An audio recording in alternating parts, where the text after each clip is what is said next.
A arte na pré-história. Mas, de fato, como é que era a arte na pré-história? Como foram que os homens fizeram seus primeiros registros? Por que é que esses homens fizeram seus primeiros registros? Quais eram os instrumentos e os materiais que eles usavam para fazer seus registros? E o que isso acabou contribuindo para a humanidade? Se você quer saber as respostas para tudo isso, eu quero aqui, nesse momento, começar a nossa aula da arte na pré-história, ou seja, de história da arte, com o tema A Arte na Pré-História. Aqui é o professor Alberto Chaves e vamos deixar de lorota e vamos deixar, nesse exato momento, que o conteúdo possa acontecer, tá certo? Eu quero te pedir também para que você se você não é inscrito no canal, se inscreva no canal, por favor, compartilha para o máximo de pessoas, deixa depois um comentário para que isso possa nos ajudar a criar conteúdos como esses e outros para que o canal possa crescer, tá bom? Então vamos aqui para a nossa aula, começando com uma frase de reflexão, que é uma epígrafe, que é uma frase do Bill Gates que diz: se você quer chegar onde a maioria não chega, faça o que a maioria não faz. Se você quer chegar onde a maioria não chega, faça o que a maioria não faz. Bill Gates. Então, o que é que a frase ela está nos fazendo refletir? Simples. Nós sabemos que para tudo nessa vida tem um propósito. Você tem um propósito, eu tenho um propósito. Eu não sei qual é o teu propósito, eu não sei qual é a tua missão aqui na Terra, mas saiba que você não está aqui por acaso. Você está aqui para ajudar pessoas de alguma forma e com isso acabar se ajudando. Mas para que você possa alcançar isso, é necessário você ter disciplina, foco, dedicação, e porque da maioria das vezes, quando nós queremos nos colocar diante do nosso propósito, alcançar o nosso objetivo, nós nos deparamos com dificuldades, com pessoas que acabam dizendo que nós não vamos conseguir, com circunstância, e tudo isso pode gerar uma insatisfação interna. Mas não esqueça que você tem que caminhar, não importa qual a circunstância, você tem que continuar, não importa a situação, você tem que permanecer, não importa como você esteja, porque não se alcança nada nessa vida sem você renunciar a alguma coisa e dedicar-se a ela, tá certo? E com isso, nem todo mundo costuma ter essa dedicação. A maioria querem, grande parte das pessoas, elas querem as coisas, mas nem todas querem pagar o preço para alcançar seus resultados, tá bom? Então, é com essa mensagem que eu começo a nossa aula sobre a arte na pré-história. Primeiro ponto, a pré-história é o período anterior à escrita. Porque nós temos aí, os historiadores acabaram gerando uma convenção de que existe o período que é anterior a história. Como? Ele pega, o marco é 4000 a.C., que é a descoberta da escrita, e pega-se o que é anterior à descoberta da escrita é o período que a gente chama de pré-história. O que é posterior à escrita é justamente a história. Esse período da pré-história é marcado justamente pelo período das pinturas rupestres, ou seja, os homens eles passam a fazer seus registros utilizando instrumentos como, por exemplo, ossos carbonizados para fazer os seus registros. Isso aí a gente chama de pintura rupestre. E é bom deixar bem claro que não é porque essas sociedades elas não usavam escritas que elas eram vistas como inferior às outras sociedades que passam a utilizar a escrita. Elas apenas se utilizavam de instrumentos que eram diferentes para que pudessem representar a sua visão de mundo, a sua perspectiva. E daí, esse período da pré-história está dividido em 4 períodos. Nós temos aí o Paleolítico, ou Idade da Pedra Lascada. Nós temos aí o período Mesolítico, que é o período de transição. o Neolítico ou Idade da Pedra Polida, que é o momento que o homem vai se sedentarizar, porque o homem lá do Paleolítico, ele é um homem nômade que vive da casca, da coleta, da casca, da caça, da pesca e da coleta de frutos. Ele tem um controle sobre o fogo, então ele tem um comportamento. Quando ele começa a sentir a necessidade de não ficar se deslocando de um ponto para outro, ele vai se sedentarizando, ele vai domesticando esses animais. E aí é o momento que nós vamos ter a transição do período da Revolução Agrícola, e este homem ele vai ter uma nova perspectiva, uma nova visão, um novo comportamento. Depois, esse homem passa a se utilizar do uso de instrumentos de metais. E aí tem um outro comportamento que é o período que a gente chama da Idade dos Metais, ok? Mas vamos aqui discutir a arte no Paleolítico. Então nós vamos falar aqui de uma forma bem direta e bem sucinta. A arte no Paleolítico, a principal característica é o naturalismo. Você vai repetir comigo: naturalismo, mais uma vez, naturalismo, mais uma vez, naturalismo. O que acontece? Esse período do naturalismo, é nesse período paleolítico que nós vamos ter as primeiras manifestações artísticas de que se tem registro. Nós temos casos, por exemplo, de algumas pinturas encontradas em algumas cavernas, como a caverna de Lascaux, na França, e de Altamira, na Espanha. As primeiras expressões da arte, elas eram muito simples, ou seja, consistiam em traços feitos nas paredes das cavernas ou nas mãos em negativos, como vocês podem observar nessa ilustração aí do slide. Ou seja, somente depois do homem dominar essa técnica das mãos em negativo, é que esse ser humano da pré-história ele vai começar a desenhar e a pintar os animais.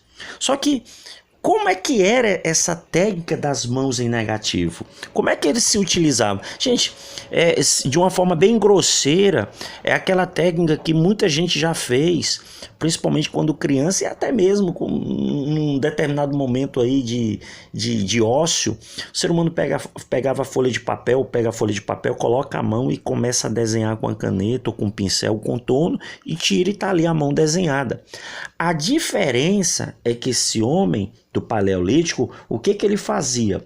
Ele pegava um pó colorido, a partir da trituração de rochas, depois ele pegava um canudo, soprava esse pó com esse canudo sobre a mão encostada na parede da caverna, e a área em volta da mão ela ficava colorida e a parte coberta não. E aí ele obtinha uma silhueta da mão como num negativo de uma fotografia. Aquela fotografia, eu acho que nós estamos aí vivendo uma geração onde as pessoas usam mais o smartphone e as máquinas fotográficas digitais. Então, geralmente, anterior a isso, a pessoa pegava aquele negativo, você pode pegar o negativo e colocar na luz. Então, o mesmo efeito da imagem que tinha lá era o mesmo efeito que se tinha aqui dentro do desenho dessa pintura rupestre, tá certo? Então, a principal característica dos desenhos e pinturas desse período do Paleolítico é o naturalismo. Então, o artista do Paleolítico, ele representava os seres do modo como os via de determinada perspectiva. O que quer dizer com isso? É simples. Isso quer dizer que ele reproduzia a natureza tal qual sua visão captava. Então, do jeito que ele via a imagem, ele representava, ele retratava, ele expunha a sua perspectiva. Se você olhar bem, por exemplo, a palavra rupestre, né? Por isso arte rupestre, pintura rupestre, a palavra ruspe vem do latim rocha, né? Rocha. Então eles faziam esses registros sobre essas rochas. Então, e aí vem aquela questão: por que esse homem do Paleolítico, por que ele fazia esses registros? Por que ele fazia esses registros em locais às vezes até de difícil acesso? Alguns estudiosos chegaram à conclusão que grande parte do comportamento desses homens do Paleolítico em fazer esses registros nessas pedras de difícil acesso, essas pinturas rupestres, é porque na maioria eles eram caçadores. Então eram pintores caçadores e que eram imbuídos por rituais de magia. Então muitos deles acreditavam que, aprisionando a imagem do animal, eles teriam um poder sobre ele. Assim, se o representasse mortalmente ferido no desenho, eles conseguiriam abatê-lo na vida real. Na verdade, tudo isso é uma hipótese. Então você está vendo, por exemplo, bem aí no slide, uma pintura rupestre na imagem de um bisonte encontrado numa das grutas de Altamira, na Espanha. Então, possivelmente, quem desenhou acreditava que, ao desenhar esse animal, ele iria capturar o animal e, se ele quisesse abater, ele colocava o animal ferido. Então, era uma crença baseada nesses rituais de magia que esses pintores caçadores faziam. Tá certo? Então, outro ponto aqui que eu quero destacar é o seguinte, né? Que essas pinturas rupestres, olha o ponto, essa pintura rupestre, ela coloca aí a capacidade que o artista tinha de representar a natureza.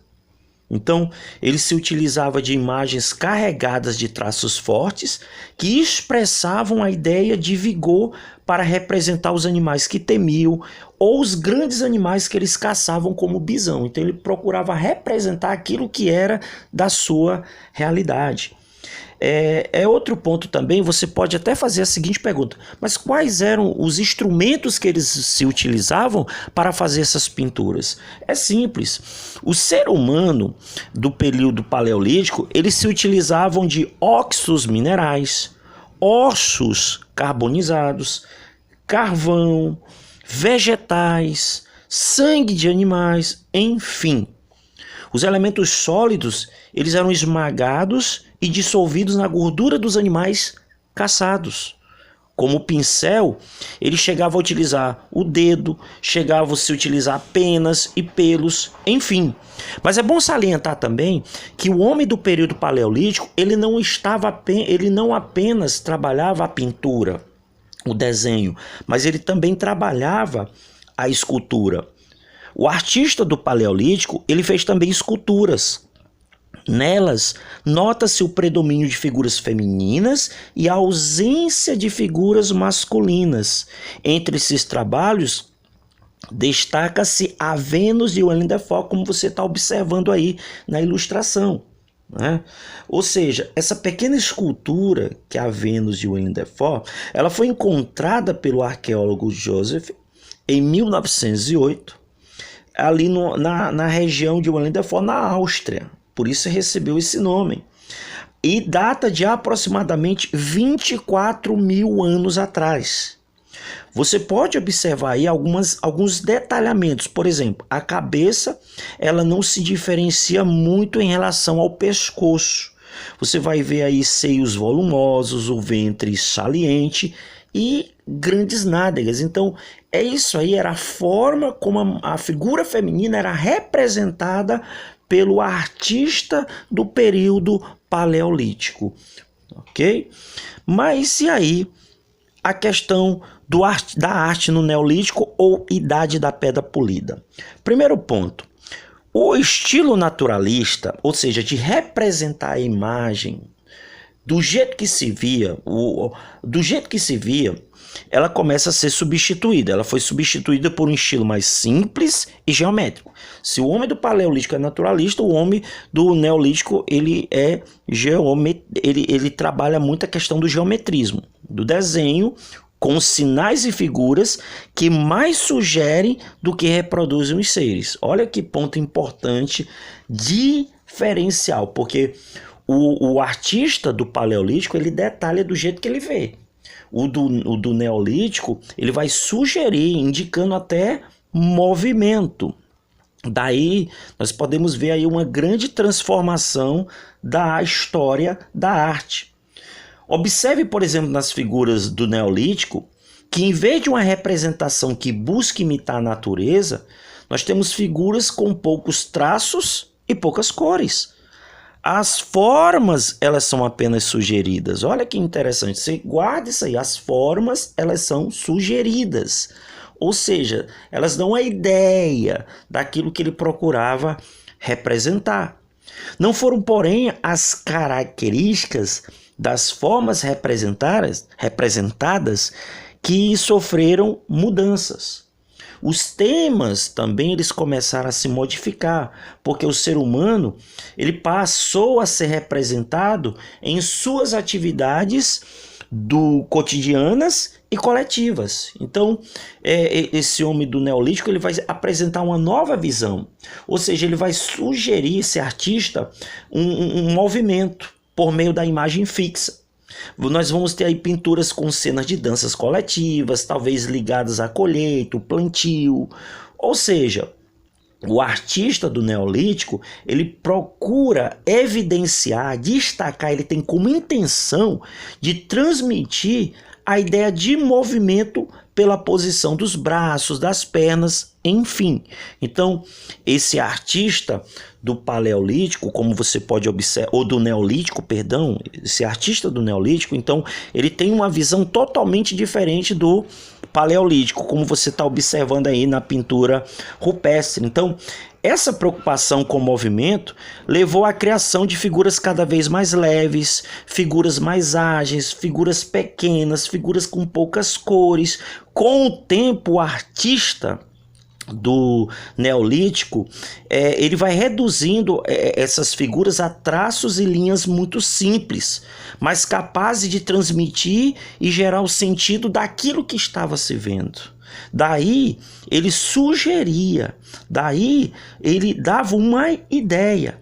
Então delas sugeria depois a primeira forma de escrita, que seria a escrita, que é a escrita pictográfica, ou seja, na qual os seres e as ideias são representadas por desenho. Daí que passa a ser uma característica muito evidente das pinturas rupestres, dos registros do homem da pré-história. Mas esse homem da pré-história, ele avança um pouquinho mais. A arte na Idade dos Metais, que ela tem uma forma e uma beleza distinta, diferente. Até porque o uso da técnica com forma de barro ou da técnica da cera perdida, essas duas técnicas elas passam a ser a característica principal usada dentro do homem da pré-história na Idade dos Metais, onde eles vão procurar representações de guerreiros e mulheres. Mas como eram essas técnicas usadas nas primeiras esculturas de metais no período da Idade dos Metais? O primeiro passo vinha a questão da técnica da forma de barro, que na verdade funcionava assim, né? Era fazer uma forma com esse material, dentro da qual era despejado o metal já derretido em um forno, depois passava por um processo de esfriamento do metal. Aí quando se resfriava, a forma daquele metal era quebrado da forma, obtendo-se então uma escultura com o formato anteriormente dado ao barro. Essa era a técnica da forma de barro. Já a técnica da cera perdida funcionava assim: começava-se com a construção de um modelo em cera, que era depois revestido de barro e aquecido, tendo-se o cuidado de deixar um orifício, né? Até porque quando a cera é aquecida, ela derretia. E com o calor do barro, a cera derretia e escorria pelo orifício, obtendo assim um objeto oco. Depois, por esse mesmo orifício, preenchia o objeto com metal fundido. E quando este esfriava e endurecia, quebrava-se aí um molde de barro e dentro dele encontrava-se a escultura em metal igual ao que o artista havia moldado em cera, como você pode observar aí na imagem que você tem aí de uma escultura neolítica de bronze que foi encontrada na região de Sardenha, lá no museu em Roma, ok?